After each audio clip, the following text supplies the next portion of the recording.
बिहार विधानसभा चुनावों के मतदान की समाप्ति के बाद आए अलग अलग एग्जिट पोल्स के नतीजों में सामने आया है कि एनडीए गठबंधन को इस बार महागठबंधन से कम सीटें मिलेंगी, जिससे भाजपा खेमे में एक डर का माहौल है कि यही एग्जिट पोल के नतीजे एग्जैक्ट पोल्स में भी ना आ जाएं। इंडिया टुडे और एक्सिस माई इंडिया ने बताया है कि सीएम नीतीश की लोकप्रियता राज्य में धड़ाम से गिर गई है, जिसके चलते भाजपा को भी नीतीश के साथ होने के कारण हार का मुंह देखना पड़ सकता है। और अगर भाजपा अकेले चुनाव लड़ती तो उसे फायदा होता, साथ ही सरकार में आने की संभावनाएं 90% तक बढ़ जाती। बिहार विधानसभा चुनावों को लेकर एग्जिट पोल्स में बताया गया है कि भाजपा को नीतीश के साथ रहने के कारण बड़ा घाटा होने की संभावनाएं हैं। केवल यही नहीं, बल्कि सभी पोल्स यही बता रहे हैं इस बार बीजेपी जेडीयू गठबंधन सरकार जाने वाली है। सभी ने तेजस्वी यादव को बिहार का नया मुख्यमंत्री घोषित कर दिया है।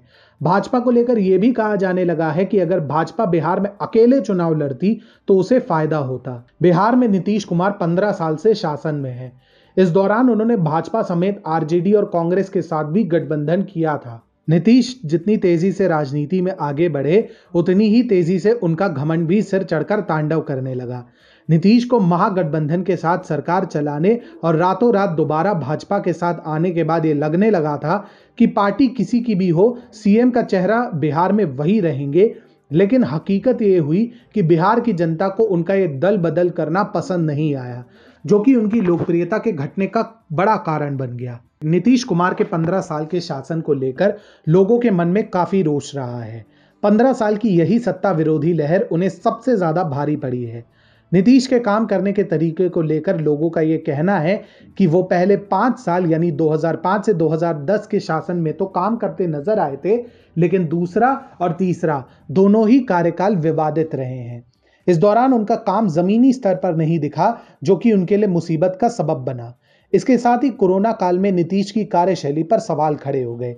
प्रवासी मजदूरों की वापसी के मुद्दे पर कोई निश्चित फैसला न ले पाने के कारण नीतीश को आलोचना का सामना करना पड़ा। नीतीश पूरे कोरोना काल में केवल वीडियो कॉन्फ्रेंसिंग के जरिए जनता को संबोधित करते रहे। जनता से उनका सीधा कोई संवाद या सरोकार रहा ही नहीं। रोजगार को लेकर भी नीतीश की काफी आलोचना हुई। वहीं प्रवासी मजदूरों की वापसी और राज्य में रोजगार के अवसर पैदा कर पाने को लेकर भी नीतीश कुछ खास नहीं कर सके। नीतीश कुमार की इसी गिरती लोकप्रियता का नुकसान बीजेपी को हुआ। बीजेपी को यह पता था कि उसे नुकसान हो सकता है, इसीलिए उसके विज्ञापनों में नीतीश नहीं थे। लोगों का कहना भी था कि वो मोदी से नहीं नाराज है, लेकिन वो नीतीश के कार्यों से खफा है, इसलिए वो नीतीश को वोट नहीं देंगे।